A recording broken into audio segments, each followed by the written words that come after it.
everyone, and welcome to another fun-filled episode of Fangirlz Assemble. We took 1 week off, but we're back again. And how are you doing? Hello, everyone, and welcome to another fun-filled episode of Fangirlz. It's been so long that you forgot, right? I forgot my own deal over here. Oh my God, what's happening right now? Ugh. Anyway, sorry about that.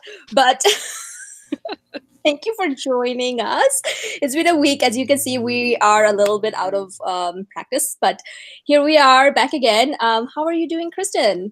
You know, I'm doing great. And do you know why I'm doing great? Why? InStockTrades.com exists. Woo! Always makes me happy. We can get a lot of amazing books for up to 50% off, free shipping at $50. So therefore, I'm never not spending $50. And that's in the States. Sorry, everyone else. But you can get amazing deals. I know a lot of people who still order outside of the States because there's still such good deals. And right on time, we are joined by our guest of honor today, CHUN. How are you? Good. How are you? Doing good. We kind of started the show right on time, hoping that you will make it. And then right on. Yes, so we are live. Heads up. Damn, yeah.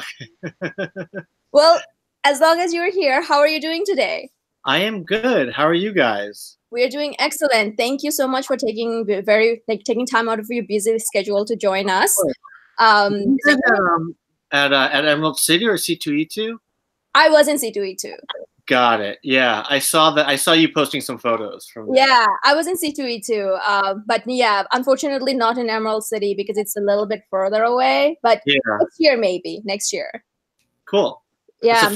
It's a fun the artist alley in Emerald City is incredible. Right. Yeah, I really love going to cons. Like, it's like one of my things. Like, just perusing through artist alley, talking to all the people and stuff like that. So you're located in California, right? Yes, I'm in Los Angeles. Okay, City of Dreams or City of Angels, whichever one it is. Probably, I think both, maybe. I don't know. Both. I think it's both. All right, well, thank you for joining us. I mean, it's 5 p.m. for you and 8 p.m. for us. So, but anyway, we'll keep it kind of short and sweet, and we'll get to hear about all the exciting things coming up with TKO. So, just to get us going, we always start with this question. Tell us your comic origin story. How did you started with comic books? That's a good question. I started out, I actually wanted to be a comic book writer and a comic book artist. So I pursued that all through like middle school and beginning of high school. And then I started getting into independent film, and I pursued that for a number of years, then switched over into TV writing and studio feature writing.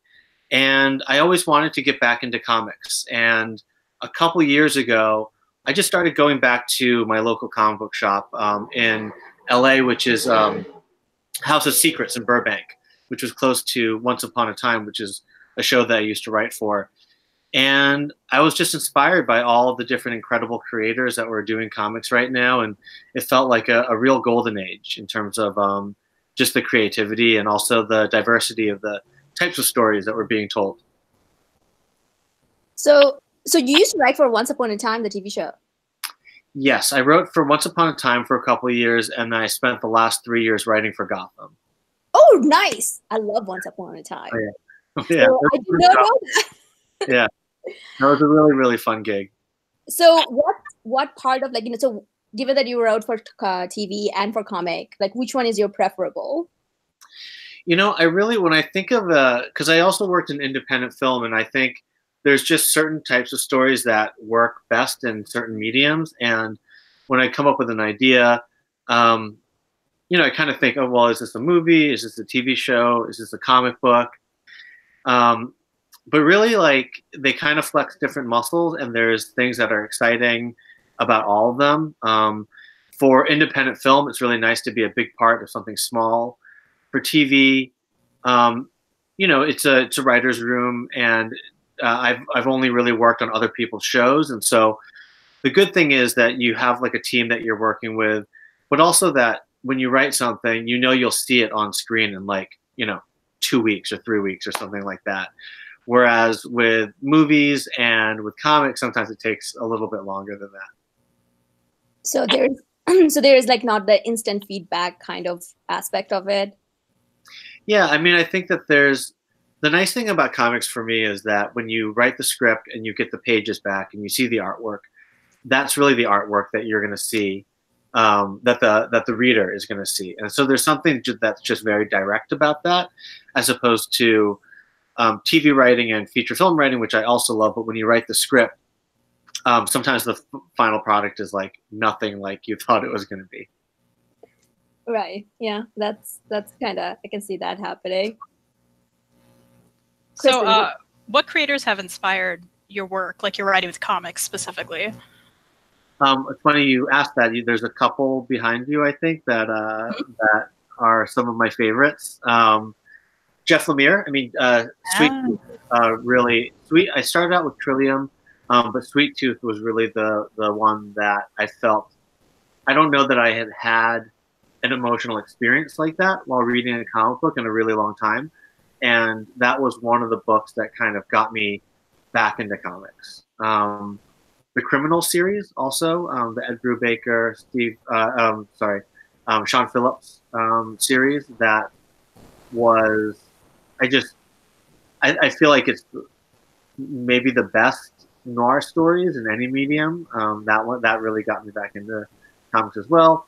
And then just in terms of, I had never really been like a fantasy or sci-fi super fan, but Saga managed to combine both of those things and in a really accessible way. And just the fact that it starts with like, that birth scene, which I thought was, I had just had a kid when I read that comic, and I really identified with all the things that those characters were going through. Are you caught up with Saga? I am probably about 6 issues behind. Uh-oh. Apparently there's something that makes Fariha upset.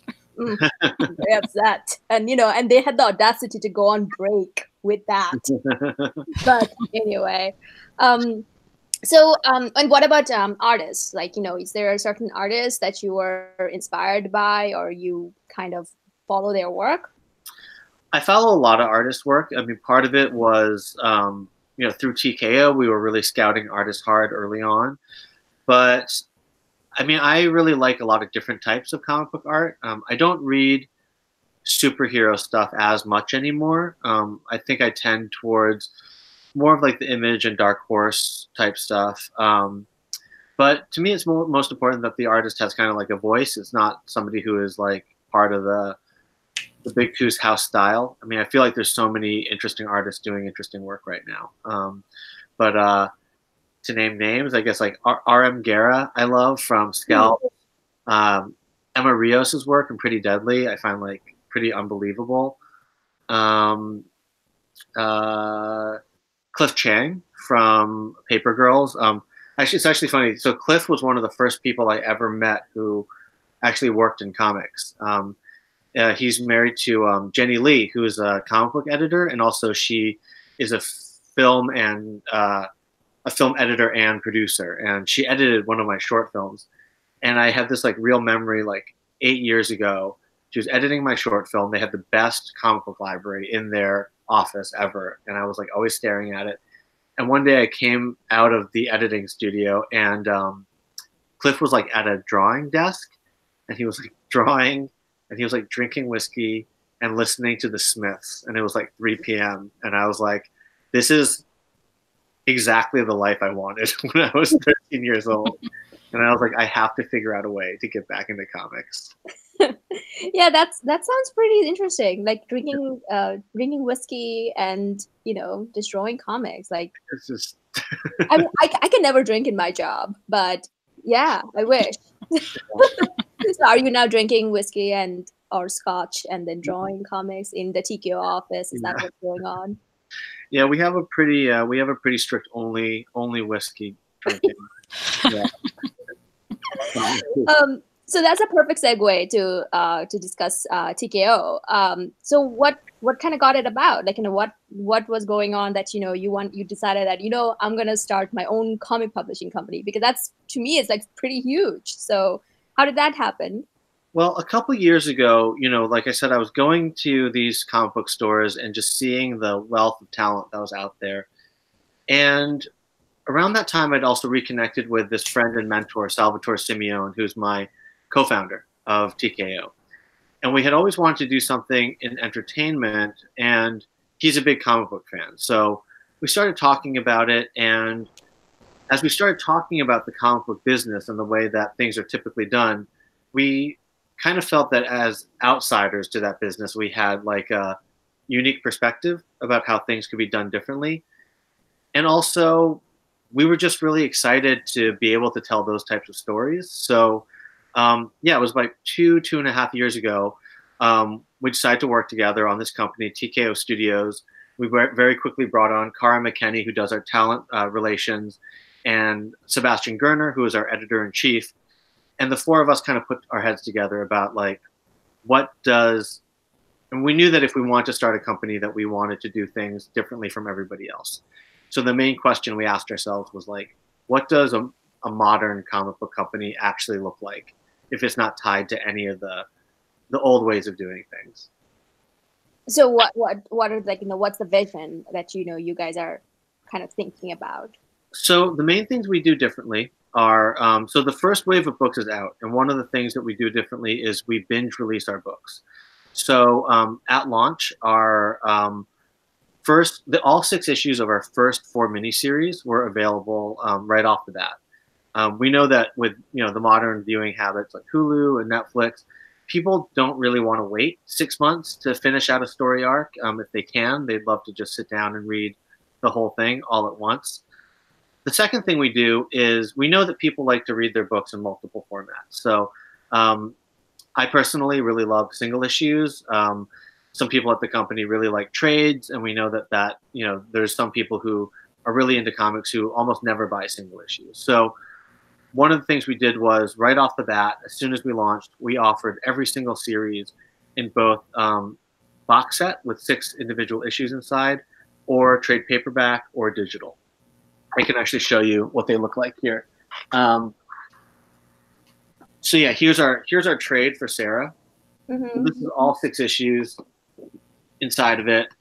And it's actually everything we do is printed a little oversized. They're about 1.5 inches taller than regular comics.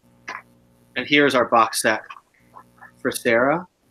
We found that for a lot of people, they liked the idea of individual issues, but unless they were a hardcore comic book collector, they had a really hard time figuring out where to put the single issues on their shelf.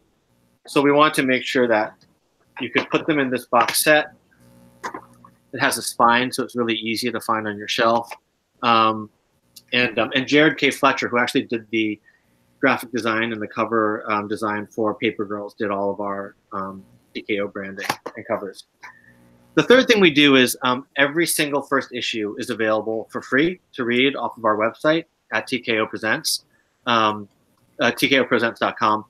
And that was because we stand behind our books, and we felt that if people read the first issue, they would really be excited about the series. And the fourth thing, which is a little inside baseball, is we go around diamond distribution. So we do deals directly with stores. We have one of the best deals in the business, 50% off of cover price for comic book stores, and we pay for free shipping. So the stores can also order really easily by emailing retailers at tkopresents.com, and we're not tied to the monthly distribution schedule that Diamond is. So how does that help though? Because we do hear a lot of things like Diamond being like they have a certain monopoly in the whole business. So how does going around them helps with the company? So right now, we have the infrastructure in place to easily do fulfillment and billing and all those and warehousing. So the feeling is always with our company that if we don't have to pay a middleman like Diamond to do things, then we shouldn't do it, because we can then pass those savings onto the stores. So the reason that we're able to do such a great discount for stores is because we don't have to pay Diamond. The other thing is that we have a pretty high quality control, and we had heard a lot of stories about damaged books and issues with returns with Diamond. And so we really wanted to be in charge of that process. But the main thing is that for stores to order, they go onto tkopresents.com/vendors, and they can order like it's 2019. They can click as many like copies as they want, and then they'll receive those books in 2 to 5 days. And so instead of being tied to a monthly schedule where they have to order a certain amount and be worried that they're going to front that money and maybe not be able to return the books, they can buy as many as they think that they can conservatively sell. And they've always sold out. So every month there's some stores that every month order 2 or 3 times from us. They order, they sell out, they order, they sell out, they order, they sell out. And that's because they can get their books back in 2 to 5 days if they're in the US. So we wanted to put the comic book stores back in control. Like, I don't like that it feels like they've felt like they're on the brink of destruction for the last 30, 40 years. I love comic book stores. That's how I grew up, reading comics and finding out about comics. But from like a big picture, like philosophical point of view, at this company, at TKO, we don't believe that any art form should have a single distributor or have a single way of reaching its audience.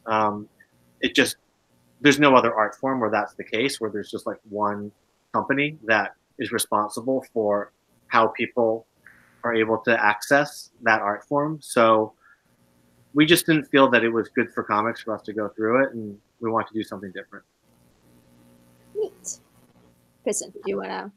Yeah, that makes me think about, what has the reception been for your company? I know with us, like, we were really excited because we don't love the monthly grind. We want it all to come out immediately. And then you're talking about comic shops. So has the reception from comic shops been like, oh, yay, I can order, like, those are really positive things for them. And I've heard the horrors of Diamond. When I worked at a comic shop, I saw them being shorted books, getting damaged books. Like, it was nonstop.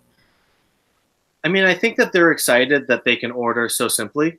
I think that we take pride in our relationship with retailers and comic book shops. I think that all of us knew that going into this, comic book shops would be an important part of how we got the word out about our books. And just in terms of the support that we've gotten and the feedback that we've gotten, it's really been incredible across the board. Like, the comic book shops have really embraced this new way of doing things. I think,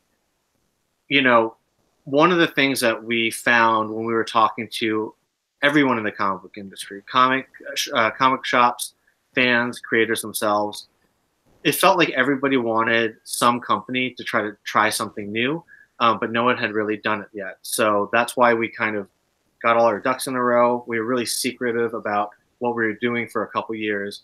And then when we dropped our books, like, we wanted to come out with a splash and just let people know that we were not going to do things the normal way, and that we were going to try to rethink and make every part of this distribution channel, more favorable for everybody. So we got a question from one of our audience over here, and they are asking, is there a distributor for Europe? For distribution for Europe, I mean, there's individual comic book shops that hold our books, like OK Comics, I believe all of the Forbidden Planet locations. I think that there's maybe almost a dozen of them have our books. There's Radar Comics, which is in Spain. We don't have a foreign distributor in terms of like foreign language in foreign territories right now. That's because we're really focusing on the English language market, but we're going to start talking to like foreign language versions or foreign language licensors probably in the next 2 or 3 months. Great. And also another one of our viewers are saying that he loves your business model, and the books that they have read so far has been great. To keep it up. That's really nice. So you talked about, like, responses from the comic book store. What about the responses from the readers? Like, what have you? Because I would say, like, so far I've only read Sarah, and I've ordered the whole bunch, which is still oncoming. That was incredible. So what has been the responses from the readers so far? I mean, the responses from the fans have been great. We've gotten a lot of reviews of the books, starting from when we only launched about 3 months ago, which feels really crazy. It feels like much longer than that. Yeah. But the responses from the readership has been really incredible. And I think that, what I love about the comic book industry in general, and also the fandom, is that they're just so they just love comics so much. I know that that sounds like a really simple thing, but I mean, I just came from WonderCon, and like, and I talked to some comic book shops who were holding our books and who had been selling our books and who have booths there, and they said that the customers have been really happy. On Twitter and Instagram and Facebook, like the feedback has been really incredible. But it's just fun to go and see people enjoying like comic books as a medium. You know, when I was a kid, like I would go to the local comic book shop, or like we had one convention which was pretty small every year in Boston.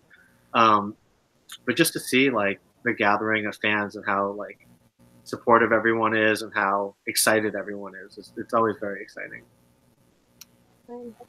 Kristan, do you want to go with the next one? So you have 4 upcoming books, and you have 4 right now. Is there like a release schedule you're going to keep to? Are they going to come out in 4s? Yeah, for right now, we're thinking 4 titles every 6 months. So the next wave of books, we have the first ever Jeff Lemire, Gabriel Walta collaboration. We have a book, it's a heist book called The Banks, which is Roxane Gay, Ming Doyle, Jordi Belair, and Ariana Maher's lettering that one. We have a survival horror story, which Nick Varela is drawing and is written by Stephen and Salvatore Simeone. And then we have this crazy like MMA thriller, which is written by Natalie Chaidez and drawn by Andy Belanger, who did Southern Cross. So those are our next 4 books. They're going to come out late spring, early summer of this year. And probably the next wave of 4 books will be 6 months after that. Nice. So, go for it, sorry. Oh, I was just going to ask about, so all of the upcoming ones are also 6 issues. Do you ever plan to go beyond that for one book? Yeah, I mean, I think that our binge releasing model, what we would want to do is to think of it almost like seasons. So we might do 6 issues.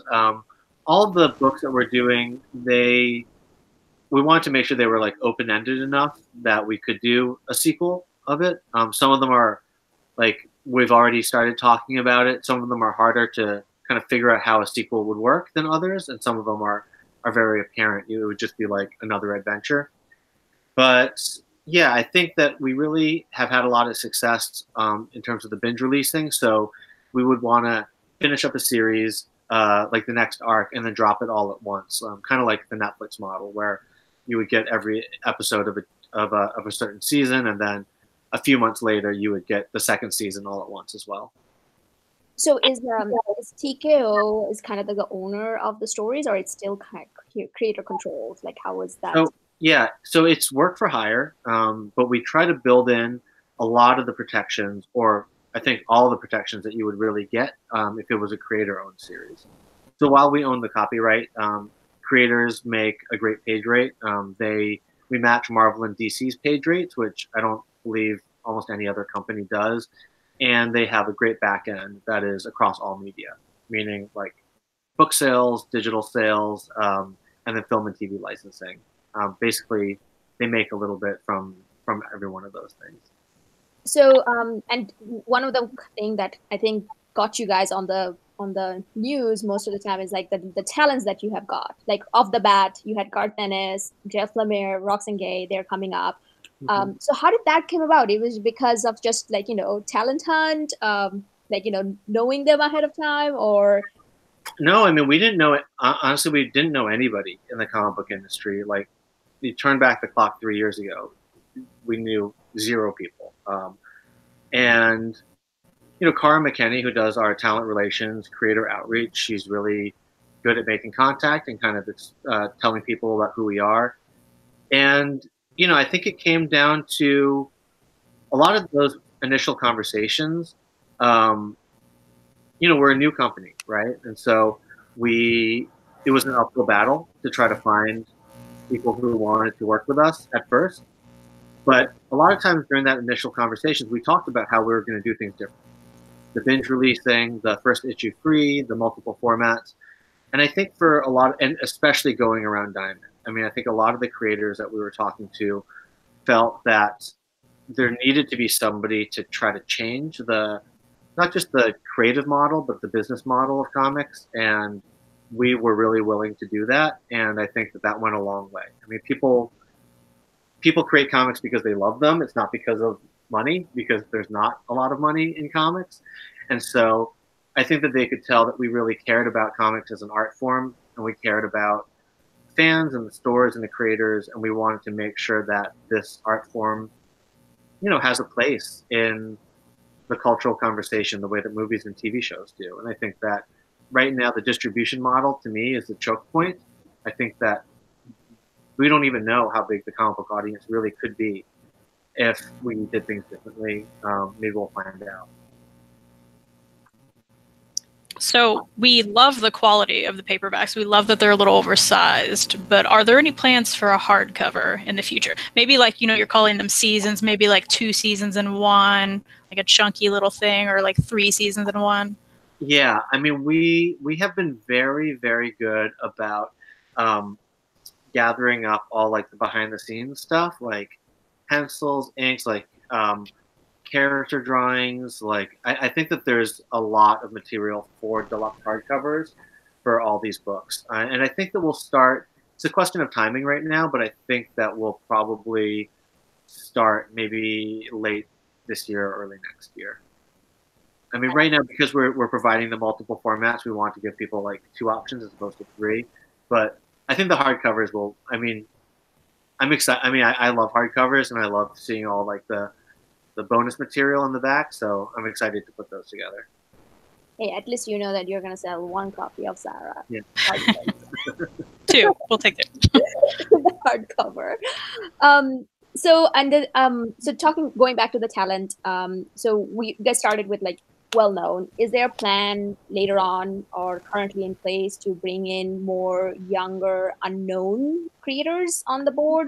Yeah, I think down the road. I mean, right now, because we started off so strong with the first 8 books in terms of the name creators, we're going to probably continue that for the foreseeable future. But I think that there is the opportunity, as we have more of a name and we've become more established, to add books that are by kind of lesser known creators and kind of more new voices that we're excited about. So can you give us any hints for the next for the upcoming books? We're putting together the 3rd and 4th wave, and we have some people, but it's still pretty under wraps. But yeah, I'm very excited about them, but I can't talk about them quite yet. Oh, dang it. So what has been the biggest challenge to start up this TKO, especially like given that the market is pretty much, I mean, we can name them, it's by DC and Marvel. So what has that challenge been like? The biggest challenge since launching, I mean, before launching, I think that there was a certain gear up time where we were just trying to get people to know who we were on the creator side and get them to work with us, and that took a little bit of time. It was refining our approach and how we talk to creators, and that was kind of difficult.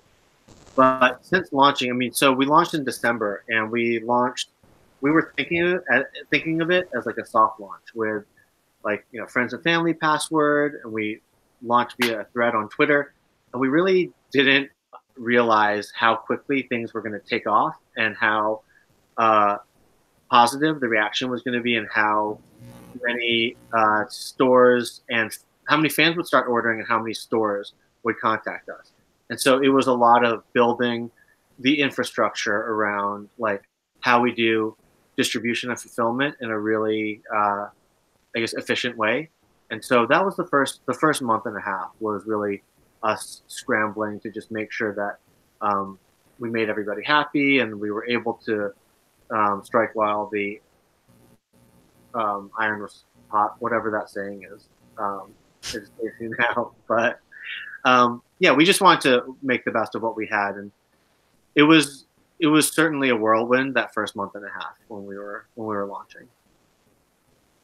So you mentioned some of your thoughts on the current state of the comic industry, and I know it's only been a few months, but have you felt your presence has really started to change the way people are talking about how comics should be distributed and how we should receive our comics and things like that? I mean, I've heard some stuff. I mean, we don't focus that much on what other publishers are doing. We really focus on our own business model, and I've been really happy in terms of the feedback from press and from fans and from creators about how excited they are that somebody's trying something new, and especially the binge releasing model, because like one day we didn't exist, and then the next day we had 24 issues and 4 trades, you know, across 4 series. And I think that for a lot of fans, that was exciting to them, because I mean, I lived through the image revolution in the 90s, and like I was really excited about those books, and then it was really hard when those books got delayed and then some of them got canceled. And I just wanted to always, when we came out of the gate, we wanted to show people that we were here to stay. And for us, like, binge releasing was the way to show people, like, you don't have to worry that you're going to collect 3 out of these 6 issues and then we'll go out of business. You know, we were patient and organized enough to, you know, create 24 issues before even announcing. So we're going to be around for a while. So do you see in like upcoming, like, you know, because now I think after with the all comic book movie that has been coming out, there has been a different, at least for me, what I'm seeing, that there is a different kind of fans that are comic book fans that are being out there. So do you see that, you know, having to kind of change the type of stories that you're telling to kind of bring those audiences in, or you're kind of like more in terms of like, we're just going to stay on to the independent stories and not go into superhero genre at all? Yeah, we don't do, so part of our business model is we don't do any superhero books. And, you know, I love superhero books. You know, that's what got me into comics in the first place. And there's so much incredible work being done by great creators in superhero books, but that market is pretty saturated by the big 2. And we felt that in order to stand out, we should only do kind of non-superhero books. That being said, you know, I think that what has been amazing is, first of all, I tell my wife, I'm like, I can't believe I've lived long enough for comic books to become cool. Like, I honestly never, I walked into WonderCon like 5 years ago, and I was like, I can't believe how young and hip this readership is. Right. I was like, I almost thought I was in the wrong place. I thought I was like in like a streetwear convention or something. But yeah, you know, I mean, part of the philosophy behind TKO is that we believe that comic book stories, the actual comic book medium, is a really accessible medium. You know, those types of stories, we know that the types of stories that comic books contain have a wide viewership, because when they get adapted to movies and TV shows, those movies and TV shows get millions and millions of eyeballs on them. So we really looked at what is actually the choke point, what's stopping comic books from reaching a wider audience. And part of that was looking at the distribution model and trying to figure out what is a modern way of distributing books, comic books look like, you know. And I think that there's people who are creating original graphic novels like that have had a lot of success in that crossover audience, and we wanna be right behind them in terms of the comic book world. So, sorry, go for it. We talk about representation a lot on the show. It's really important to all of us. So we were wondering, you know, I can look at your books right now and already see different people, very different viewpoints, different people represented. What does representation mean to you, and why do you think it's important to tell it in the stories that you guys are putting out? Mm-hmm. I mean, I spent a lot of time in independent film. Especially in the 90s and the 2000s when I was working in indie film, was a really diverse place. There were a lot of really interesting stories being told by a lot of people that historically had not told their story, and that was kind of both behind and in front of the camera. And so I kind of came from a place where that was the norm. And working in Hollywood, it was a little bit different. You know, I felt that there was, I think it's better than a lot of places, but I also still felt a lack of diversity. And for me, you know, as a Chinese American person in the arts, you know, it's something that I think about. It's certainly something that I'm aware of every time that I'm going in to pitch on a project. And, you know, I wanted to be in the place where I could build a slate that felt as diverse, both in terms of the people behind the books, but also the stories that the books were telling, that were as diverse as I saw the comic book audience as being. And I feel that right now the comic book audience is more diverse and inclusive than I've seen in, you know, in any media. So we wanted to create books that reflected that. So, sorry, I just lost my chain of thought. That's on me. But what are the, like, you know, what are some of the advice would you give to up and coming young artists and creators? I mean, I came up through the indie film world, and I'm kind of used to putting stuff together myself. And I think that there is the perception always that creating something is very difficult, and it's almost impossible. But I think that when you really get down to it, when you're creating something and trying to, whether it's a comic book, let's say comic books, because that was what the question was. There's so many ways to do it right now that weren't available in years past. So, I mean, you can go to a comic book convention if you're a writer or an artist, and you can meet other people who can do the things for your book that you can't do. So if you're a writer, you can go to these conventions, meet artists, meet colorists, meet letterers, meet publishers if you want, but really like that creative team, like that's not that many people. It's not like making a studio feature where you have to put together a team of 500 people. You can find people that are at the same level as you, maybe just starting out and are passionate and just want to be creating, and, you know, put together a lookbook for your book, and then you can kickstart it, or you can, you know, work on it on spec, release a page every day on, you know, as a web comic, and then do a print version later. There's so many ways to get your book made now. It's really amazing. You know, it's the same way that like I came up at the time in indie film where I think like my short film that got into Sundance cost $600 to make. And it was like, I borrowed a camera. I used like regular like lights, like house lights to light the movie. And like, you know, I think part of it was getting out of the mindset that I needed to have this giant production behind me to tell a really intimate story. Like if you're telling a certain type of story, you don't need like a gigantic team and millions of dollars in funding. You can do something small and personal. And in comics, that's even more so because, you know, in terms of the limit, like it's just the limit of your imagination when it comes to what goes on the page and what your artist can draw or what you can draw. So you mentioned, you know, your background on filmmaking and, you know, independent films and stuff. Do you, like, is there a plan, I guess, in future to see some of the TKO stories to be brought on big screen, or even like, you know, as like TV shows?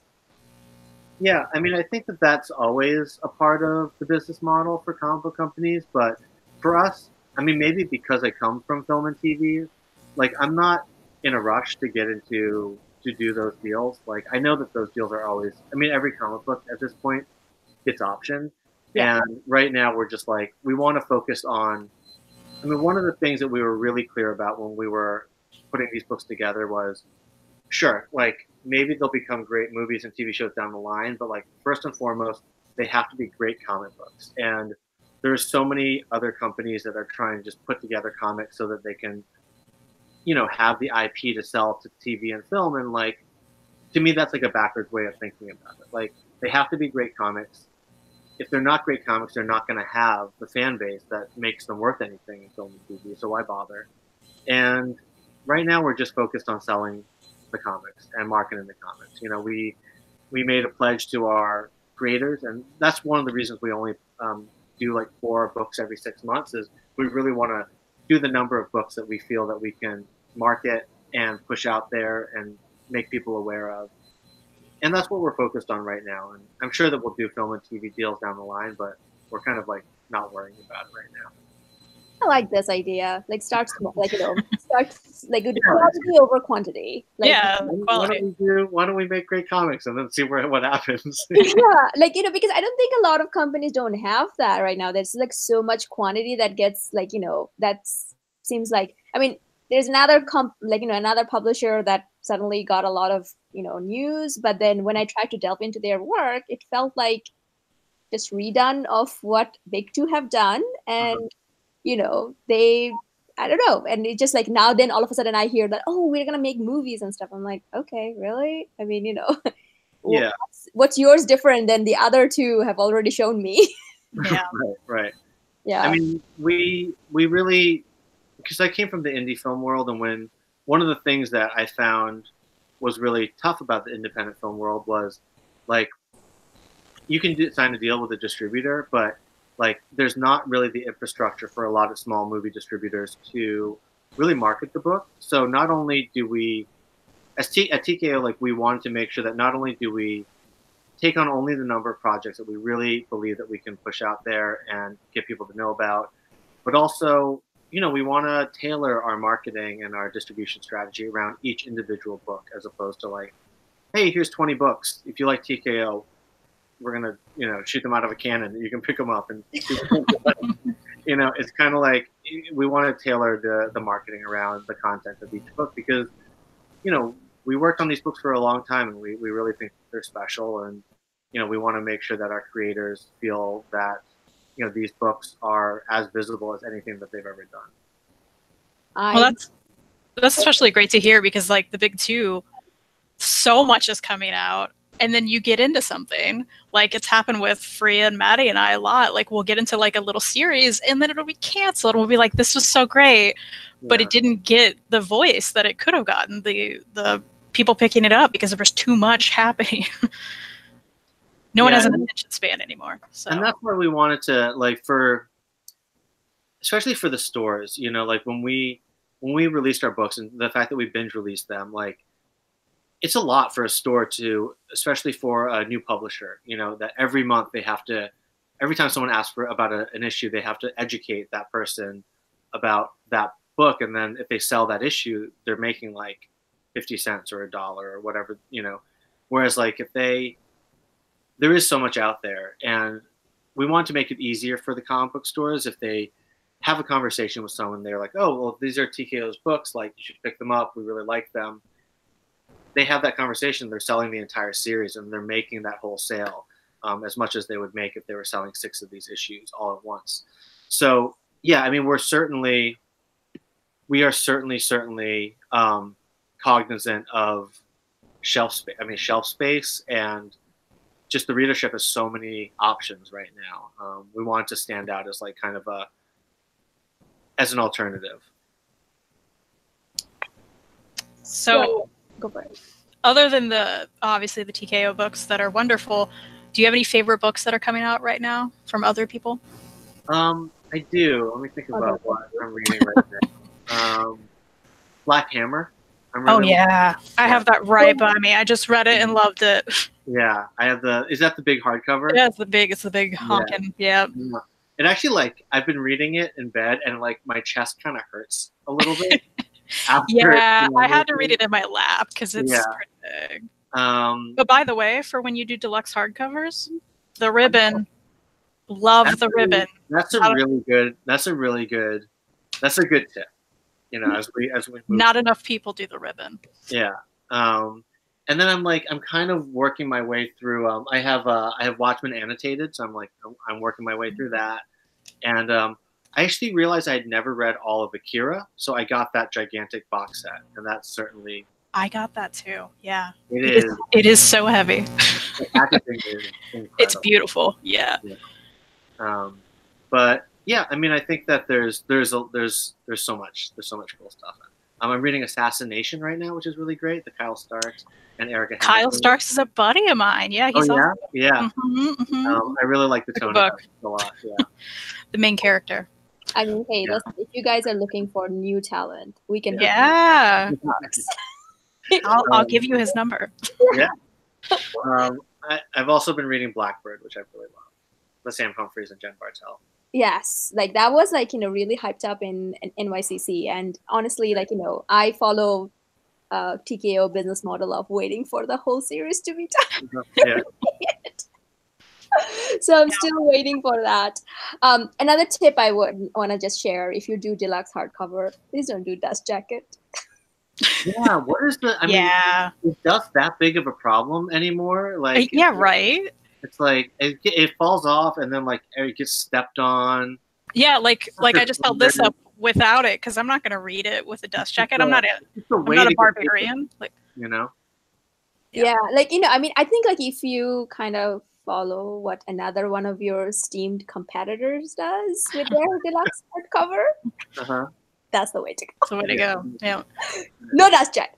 Like I feel like I want to be Edna mode and create like no dust jacket for all publishers. So I mean, I think like we had a very lovely chat and got to hear everything about TKO, and we're so excited to read the next 4 big things that's coming and the consecutive like 4 big things that you can talk about. Although we're dying. So let's just kind of, we would like to wrap up the show a little soon, like, and we don't want to take too much of your time. So to finish us off, tell us your top 5 comics of all time. Top 5 comics of all time. Oh my God. From Hell. Okay. That book blew me away when I read it in my teens, which is probably like a little too early. Sin City, I just love the artwork in Sin City is so incredible. Sandman, World's End, especially the Prez issue, I could read once a week and be very happy. Sweet Tooth, because really, like, again, just seeing the emotion come off the page was really, that really blew me away in a way that I don't think I had felt while reading a comic in a long time. And then, okay, I only get one more. No, you can take more. Hey, you can have more. Yeah, you can have more. You were awesome, so you can have more. Scalped. I love Scalped as well. Yeah. Nice.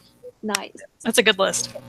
Yeah, it is a pretty good, decent list. So then that leads me to a question: are we going to see a Alan Moore TKO book in near future? Oh my God! I mean, that would be incredible. I mean, he gave us a quote for Sarah, which was amazing. I mean, he gave us a quote. He did. Yeah. I have Sarah right over here, and he did. Yeah, he gave a quote. He gave a quote. It's not on the back cover yet, but yeah, it was. Where did I see it? I think he said it was like a well-timed shot to the heart in one of Garth's greatest works. It was. Yeah, Garth basically. Garth is incredible. He has doesn't have his own email address. He has like email address. So I got an email from his wife that was really from Garth that just said Alan Moore. I was like, huh. And I opened it up, and it was that quote that Alan had given him. I was like, this is the best day of my life. Yeah.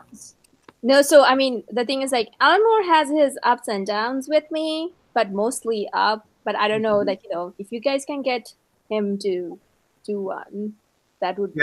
Let me see what he's up to.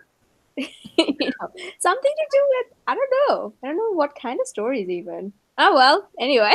We should just keep pitching you people. Yeah, Mark Waid is a good one. Friend of the show, Mark Waid. Yeah, that's also another one. But yes, so as I said, we're super excited for all the future upcoming projects. Right now, where people can go to find all these books. Yeah. You can go to tkopresents.com. We're running actually a coupon for the rest of today, I think, maybe into tomorrow. Thank you 20. Thank you with 20. And that gives you 20% off.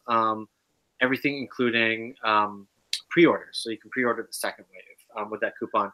So yeah, tkopresents.com. You can read all of our first issues for free there. We are on Comixology if you like to read your digital comics that way. And all the first issues are free on Comixology as well. And follow us on Twitter and Instagram and Facebook at TKO Presents. We're very active on social. And you get to see like exclusive art drops and art teases. So yeah, Twitter and Instagram and Facebook are great places to follow us and find out what's new. So I can only show currently the Sarah, the book that I have, because the rest are currently in the mail and hasn't. That's on me for not ordering them fast enough. But I can say that the production quality of these books are just amazing. I have these guys here, which you guys can take a look at. This is our Goodnight Paradise, our 7 Deadly Sins, and our Fearsome Dr. Fang. And actually, one thing that is cool for stores is, I don't know if you guys knew that that we did this, but oh, I think I saw this on your Twitter. Yeah. Yeah. So we wanted to make sure that they stood out on the shelf. So cool. Here you go. My office is a little bit of a mess because the kids use it for stuff, but nice. Yeah. That's really cool. Yeah, so we want to make sure that we want to bring some fun design stuff back into comics, you know? Right. Well, and it also kind of makes like some of the OCD of us to order all 4. Yeah, so, yeah, maybe. We gotta have all 4 of them. Yeah. But yeah, I cannot wait to read them more. And I, like I was saying, that the quality of the pages, oh God, this is amazing. Oh, and we also are, follow us at TKO Presents because we are opening up a retail store in LA as well. Yeah, and there'll be, and we're gonna start selling merch. Also, we've got these like little buttons, and we've got T-shirts. And so yeah, we're opening up a merch side of our website, and also we'll have a little retail store in LA as well. When is the store opening? I think probably in like a week or 2. Oh, great! Nice. Yeah. Because I'll be in LA sometimes next month. So. Oh, cool. Yeah, so I'll be sure to kind of visit the store. Awesome. My sister's moving to downtown LA, so I'll be helping her. But anyway, all right. Well, thank you so much, Z. It was really lovely to have you, and we cannot wait to see what the future brings. Well, thank you for having me on. This was really fun to talk to you guys. Yeah, Kristan. Yeah, I just want to say thank you so much. And I've been watching our live chat the whole time. Several people have said they've made orders during this chat. Oh, nice. Many people are pre-ordering. And I'm personally very excited for the Jeff Lemire and Roxane Gay books. So stoked for those. I love your bookshelf. It's really... Thank you. Really, and once upon a time, I worked with Jane Espenson, who... oh, I love Jane Espenson. Yeah. Comics, so. Yeah, she's awesome. That's cool. Yeah, Kristan's our expert when it comes to alternative comics. We're more on the mainstream side, but Kristan is the one who always sets us right on the. Well, thank you. There's a lot of street cred on that shelf behind you. Yeah, that's right. All right. Well, thank you everyone for joining us as well. It was a pleasure. Please go to tkopresents.com to order all the books that are currently on, and also the pre-order. As Z said, you can use thank you 20 to get 20% off. So go do it right now. All right. Have a good night, and I will see you all next week. Bye. Thank you so much. Bye, guys. Thank you.